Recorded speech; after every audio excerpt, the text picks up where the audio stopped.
వీడేమో మన చుట్టూ వెతుకుతూ తిరుగుతుంటే వాడే మనకు కనపడ్డు. మనమేమో అమ్మ చేయి వదిలేస్తాం, నాన్న చేయి వదిలేస్తాం, సేవకుల చేయి వదిలేస్తాం, సంఘ సహవాసాన్ని వదిలేస్తాం, పరిశుద్ధులతో సహవాసాన్ని వదిలేస్తాం. ఇక్కడ వదిలేసి ఉంటే ఆటోమేటిక్గా ఎక్కడ కనెక్ట్ అవుతాం? మనకి ఆకాశంలో బ్లాక్ హోల్స్ అనేవి ఉంటాయంట. అది దాంట్లోంచి ఆ పీస్ బయటకు వస్తే అది మింగేస్తూ ఉంటాయంట. యెషయా గ్రంథంలో కూడా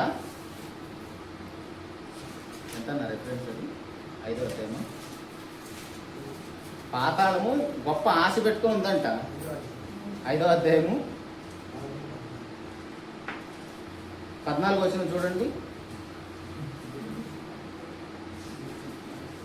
యెషయా గ్రంథం 5వ అధ్యాయం 14. అందుచేతనే పాతాళము గొప్ప ఆశ పెట్టుకొని అపరిమితంగా తన నోరు తెరుచుతున్నది. వారిలో గనులను, సామాన్యులను, ఘోష చేయవారిను, హర్షించేవారిని పడిపోదు. అలుపులు అణగదొక్క పడుతుంది చాలు.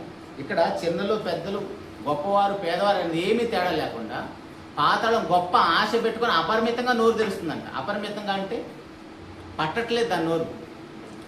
మనం అనకొండ సినిమా చూసుంటాంగా, లేదంటే ఏదైనా పాము ఇది ఏదైనా మింగేదాన్ని చూసుంటారు కదా, దాని నోరు చిన్నగానే ఉంటుంది. ఒక జంతువుని మింగేటప్పుడు ఆటోమేటిక్గా తెలియకుండా దాని నోరు పెద్దదైపోతూ ఉంటుంది పాముది.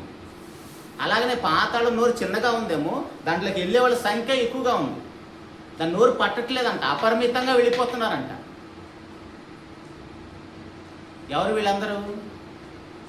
ఇప్పుడు పేతురు పత్రికలో చూసాం కదా, ఎవడైతే పాపం చేస్తున్నారో, ఎవరైతే దేవుని సహవాసం వద్దనుకుంటున్నారు, దేవునికి వాక్యం వద్దనుకుంటున్నారు, జీవాన్ని ప్రేమించకుండా మరణాన్ని ప్రేమిస్తున్నారు, ఆశీర్వాదం వద్దనుకుని శాపాన్ని ప్రేమిస్తున్నారు, వాళ్ళందరూ కూడా పాతాళంలోకి అపరిమితంగా వెళ్ళిపోతున్నారంట.